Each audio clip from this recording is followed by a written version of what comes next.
In this week's drive, we travel and arrive in style and class. What happens once they go to the restaurant? Crash with no style and no class. Push and shove to make a pass. And go racing, with or without the grass. All this and more in this week's Drive.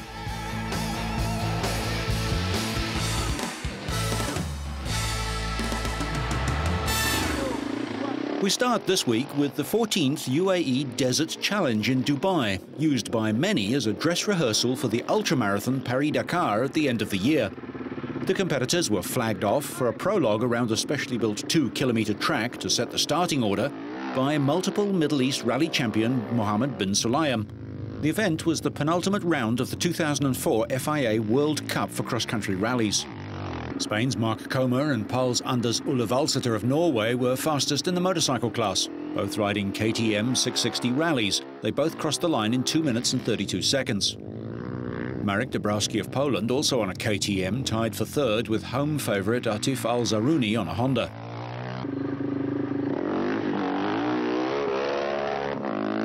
The car class was equally competitive with its fair share of rally champions past and present. France's Bruno Sabi and his co-driver Michel Piron set the fastest time in their Volkswagen Touareg. A former winner of this event, Bruno matched the quickest bikes, 2 seconds ahead of Britain's former World Rally champion Colin McRae in a Nissan pickup. McRae was driving last year's Nissan before the introduction of the 05 model in late October ahead of the Dakar. McRae's aim in Dubai was to get as much rally raid experience as possible and to continue his apprenticeship in the dunes. Sharing third place were teammates Stefan Peterhansel and Hiroshi Masuoka, both in Mitsubishi Evolutions. Peterhansel was chasing his third consecutive win at the event in the Mitsubishi, which has won 4 of the 5 rounds in the World Cup this year. Also taking part was Finland's 4-time World Rally champion Juha Kankkunen. Driving another Volkswagen Touareg, the Finn won the Paris-Dakar event in 1988.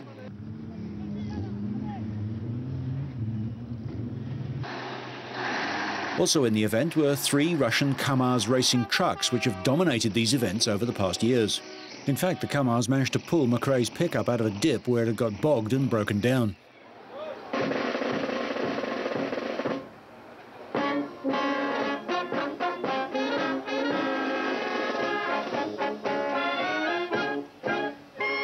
Påls Anders Ullevaldsæter was looking for a good result. He could clinch the World Championship in Dubai. Mohammed bin Sulayem, chief organiser and driving force behind the Desert Challenge, flagged off the 123 cars, bikes and trucks in Abu Dhabi for the first proper racing stage. Peterhansel saw his chances of a third victory of the event slip away. We broke the rear diff. Sabi, a former winner of the event, was forced to slow down with mechanical problems. Like Sabi, Masuoka also hit trouble, losing around 15 minutes 2 kilometres from the end of the stage with electrical and petrol pump problems. Gregoire de Mavius claimed an early second place, just 9 seconds ahead of teammate Colin McRae, making it an excellent day for Nissan.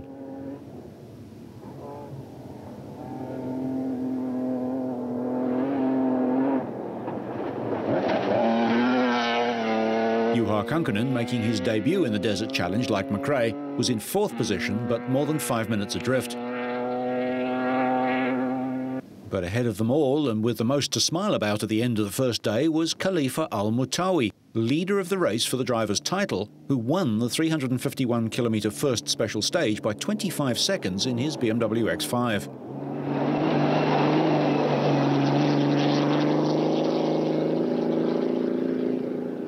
Mark Comer, meanwhile, was fastest on 2 wheels, heading fellow Spaniard Isidre Esteve by 2 minutes, with Ullevaldsæter 5th and well placed to clinch the cross-country rally's World Championship for bikes. For 5 days, the Liwa Oasis was the centre of rally action.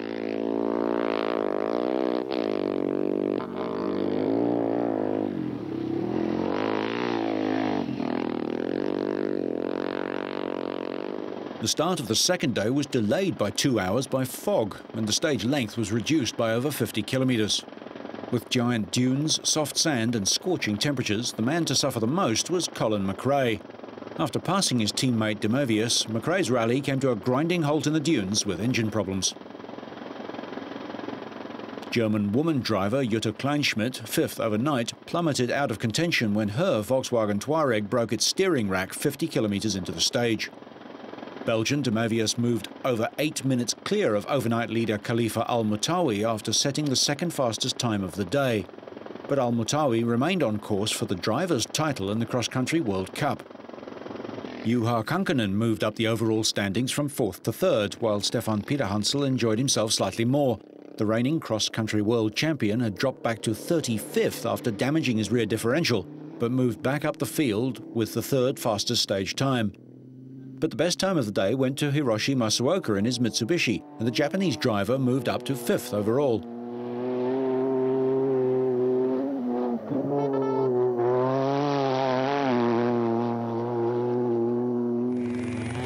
Peterhansel had recorded the fastest time in the third stage and followed that up with the second fastest time in the fourth and final stage.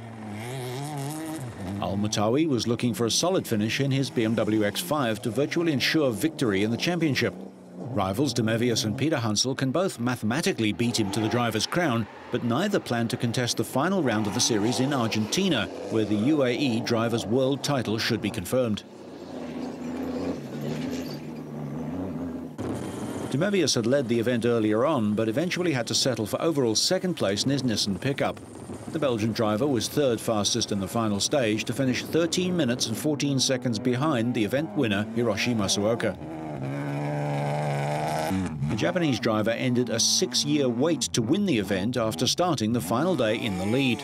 Masuoka had made his move on Wednesday and followed up with victory on the final day to complete the 2004 UAE Desert Challenge in a total time of 14 hours, 5 minutes and 57 seconds.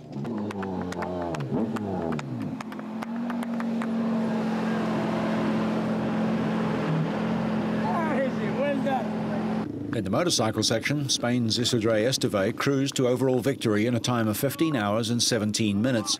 That was good enough to push Poland's Marek Dabrowski into second place by 8 minutes and 19 seconds.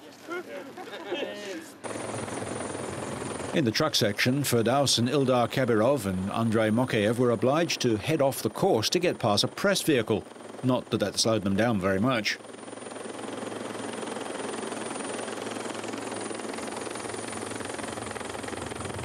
The event ended when organisers cancelled the final 2 special stages ahead of the advent of the holy month of Ramadan. I'm particularly happy that I've now won 2 races in the World Championship. My first win in Morocco gave me great pleasure, so did this one, but the feeling is a little different after Richard Sainz's accident in Egypt, but also because our preparation was a little different. We were very focused, we didn't suffer any accidents, and nor did we have any problems outside the race.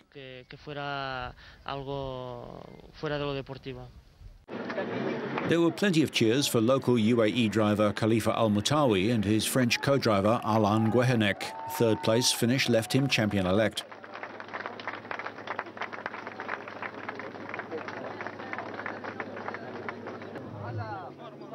Japan's Hiroshi Masuoka won the Drivers' Desert Challenge for Mitsubishi after a 6-year wait. Out of the 123 starters, 33 cars, 59 bikes and 5 trucks finished the event.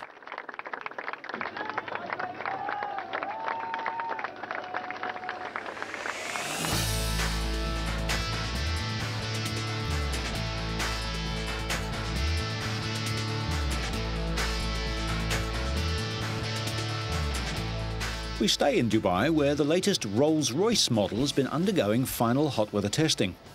First seen at Goodwood in England last January, the all-new Phantom has found buyers in 25 countries so far. The legendary pursuit of excellence means that Rolls-Royce will go to great lengths to make sure that their cars will withstand the high temperatures and humidity levels that they would face in the Middle East. So aspects such as cooling, insulation and corrosion resistance are constantly under review. New 21-inch wheels are fitted with special tyres from Goodyear, which are designed to run even if they're flat at speeds of up to 80 kilometres an hour and for distances of up to 160 kilometres. In fact, the Phantom can keep going at this reduced pace even if all 4 tyres are flat. The new wheels and tyre combination is undergoing conformation testing, making sure that they are compatible with the car in real-world situations. Needless to say, any Phantom sold in the Middle East will probably be seen at places like the 7-star Burj Al Arab Hotel. Unlike many earlier Rolls-Royce models, which were intended to be driven by a chauffeur, the Phantom is intended to be a driver's car and has been engineered to cope with what the company calls spirited driving, as well as the more usual stately progression. Unfortunately, the famous Spirit of Ecstasy mascot has become a favourite with thieves, so it now retreats when not required. The BMW-inspired engine now has 12 cylinders, but retains the 6.75-litre capacity of the most recent V8s. For Rolls-Royce, this market in the Middle East is very important to us. There's a good potential of volume here in the future. We believe our car is optimised for this market with excellent driving comfort, refinement, and beautiful driving pleasure. Literally wafting around the desert is an experience in a Phantom. In the first year of production, 481 Phantoms were built, and this year production should reach close to the annual target of 1,000 cars. Every Phantom is built to order, and the basic price is €323,700, plus local taxes, of course.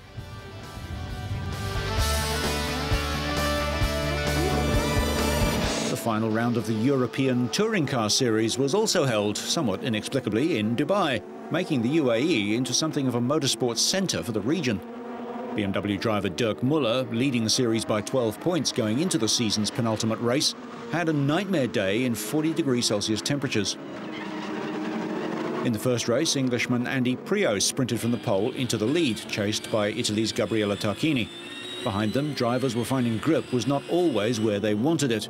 Muller was making his way up the field when a collision with Luca Rangoni forced him out of the race on lap 4. Tarquini slipped past Priaulx's BMW to take the lead. Muller was forced out of the race when he suffered a burst tyre after his BMW was hit from behind by privateer Alfa Romeo driver Rangoni. Tarquini held on to a comfortable win from Priaulx in second, and Muller faced the last race of the season with a 4-point lead over Priaulx. Race 2 was red flagged after a crash put Sandro Sardelli's Peugeot onto its roof. All the drivers escaped unhurt. On the restart, Priaulx grabbed the lead from Alex Zanardi, with Muller elbowing his way up the field after starting at the back of the grid. He finished 5th, despite twice going off into the gravel. On the 5th lap, Tarquini again passed Priaulx, going on to secure his 6th win of the season, but 2nd was enough to secure Priaulx the championship. Tarquini had to be content with 3rd after losing all hope of retaining his title when he was forced out in the previous round in Oschersleben in Germany with transmission problems.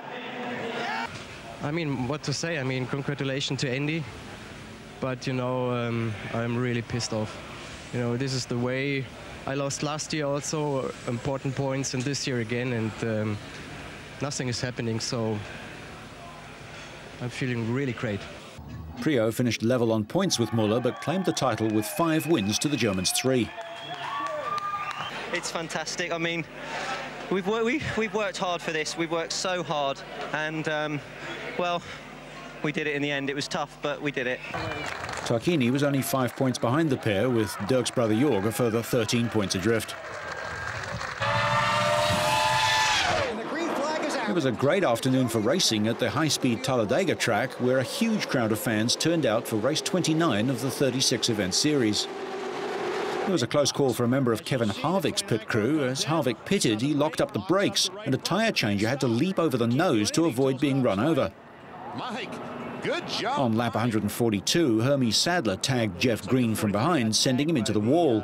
Michael Waltrip couldn't avoid Green and ploughed into him. Jeremy Mayfield, Jimmy Spencer and Bobby Hamilton were also involved, and all 5 suffered heavy damage. On lap 177, as many of the leading cars came into pit, Sterling Marlin got turned around in the pack and Bobby Labonte got caught up too. Several drivers were trying to avoid Mark Martin, who tried to move down across the track to reach the pit lane. 1 lap from the end, Jeff Gordon hit the back of Casey Kane, but officials decided against bringing out the caution flag. Gordon finished 19th and fell from 1st to 3rd in the point standings. Dale Earnhardt Jr. charged from 11th place to victory and the season's points lead in the last 5 laps. Although he was at or near the front virtually the entire race, leading for 78 of the 188 laps, Earnhardt fell behind when his crew chief decided to fit 2 fresh right-side tyres on his final pit stop. Then, just as Earnhardt crossed the line to claim victory, Elliott Sadler's car flipped in the air but landed back on all four wheels in a move dubbed the Talladega Tumble. Sadler, who had a spectacular flip on the back straight in this race last year, did it again, sliding backwards into the grass and doing a flip before landing on his wheels as he crossed the finish line. He wound up 22nd and fell to 8th in the standings, 166 points behind Earnhardt. Sadler was unhurt. Earnhardt took the series lead by 13 points over Kurt Busch. There are 7 more races. Tony Kanaan started at the back of the 21-car field in Fontana, but by the 6th lap he was 4th and led for 25 laps late in the race. A day earlier, Kanaan had failed to get in a qualifying lap, so he started from the back of the grid and his crew replaced the engine for race day. Kanaan needed only to finish 4th to wrap up the championship. Still there. Ooh, very close there. Look at all this crowd standing up, just loving this stuff right now. The caution flag came out when Thomas Enger's car spun in the middle of the track and was struck by another Thomas, Scheckter. Czech-born Formula One and Le Mans driver Enger seemed to try and swerve around a patch on the track and ended up sideways right ahead of the South African, who had nowhere to go. Schechter's father Jody was Formula One world champion the year before he was born. Fortunately, neither driver was seriously hurt. The yellow car with Thomas Eng in the front. Thomas Eng just got completely loose. Adrian Fernandez was a few feet ahead of Kanaan when the final yellow flag came out. The 15 drivers still running went 5 laps under the caution before the restart. When the green flag came out, Fernandez and Kanaan were virtually wheel to wheel with Fernandez on the outside. He led for 18 laps, averaging 179 miles an hour, and was less than a metre in front of Kanaan at the end of the 400-mile event. Takes the championship. His victory was the 3rd this year, and the 3rd in the last 5 events for the Mexican. Briton Dan Wheldon, 2nd in the points, finished 3rd, with defending champion Sam Hornish 4th. They almost hit each other there. Look at Tony. Later, Wheldon congratulated his teammate Kanaan on his title. That's friendship.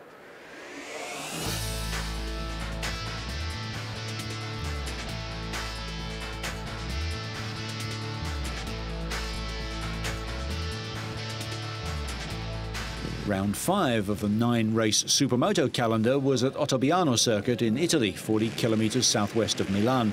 Fans got their money's worth when the championship was blown wide open by the end of lap 1.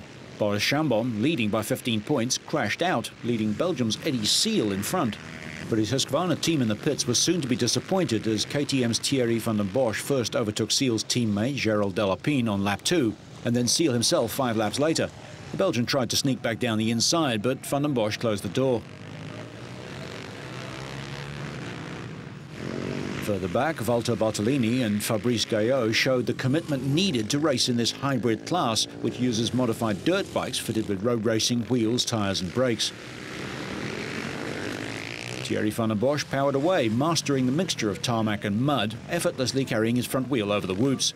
The Frenchman was not threatened again for the rest of the 20-lap race.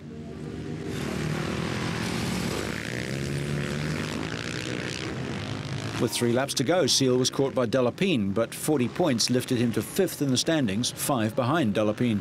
Up ahead, Van den Bosch crossed the line for his 3rd Supermoto win of the season, passing Chambon for the title lead.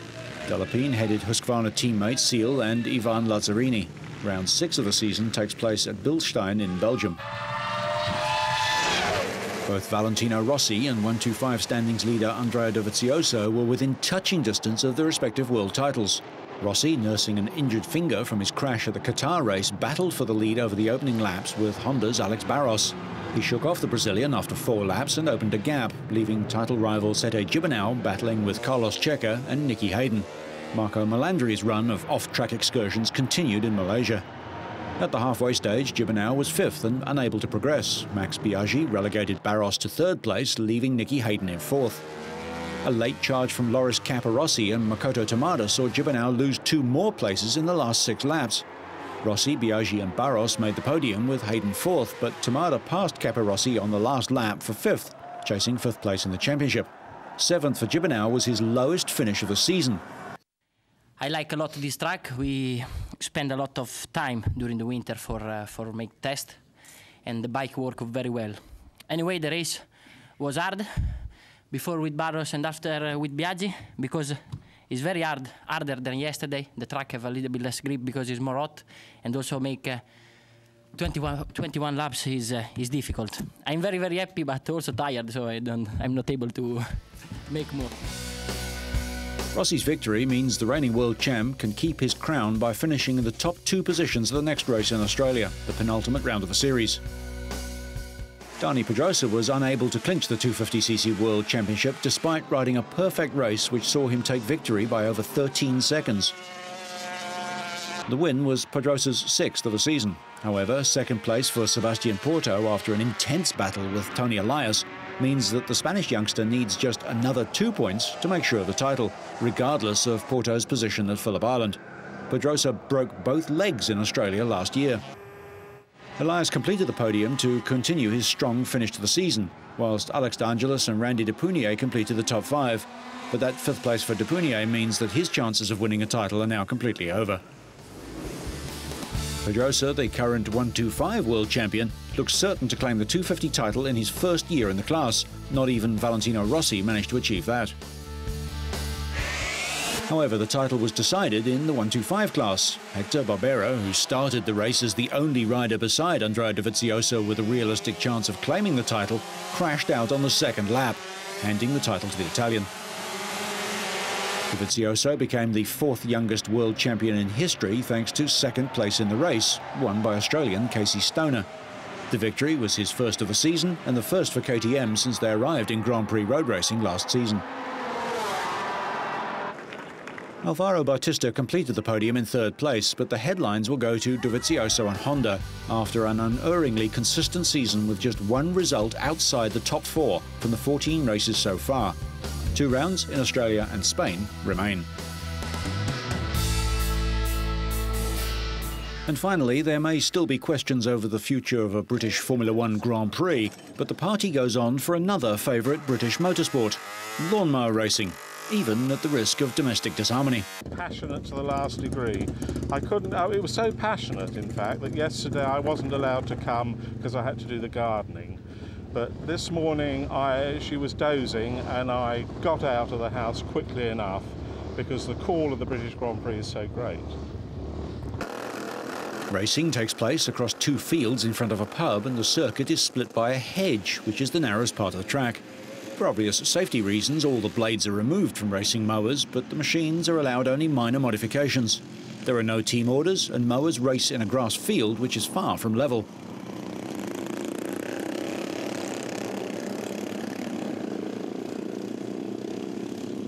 The format of the Grand Prix sees a series of sprint races where drivers accumulate valuable points, and the driver with the most points is deemed champion. Conditions were near perfect, with the dry and somewhat dusty atmosphere, but a steady breeze sweeping the dust away from the track. Battling it out for top honours this year were the current world champion Mike Creswell, seasoned veteran Graham Harvey, and the young pretender Steve Bush. In the end, it was Creswell, a 44-year-old mechanic from Woking in Surrey, who came out on top, securing victory with 176 points. This branch of motorsport is devoid of the big business sponsors in Formula One, but some say it's every bit as exciting. And in this most democratic of sports, and unlike the wasteful champagne spraying which goes on after a Formula One Grand Prix, even the new world champion is obliged to help clear the course of hay bales after the racing. So whether you like your action sandy, in the air, or just near the track, so you stay on track and up to speed, make sure you catch next week's Drive.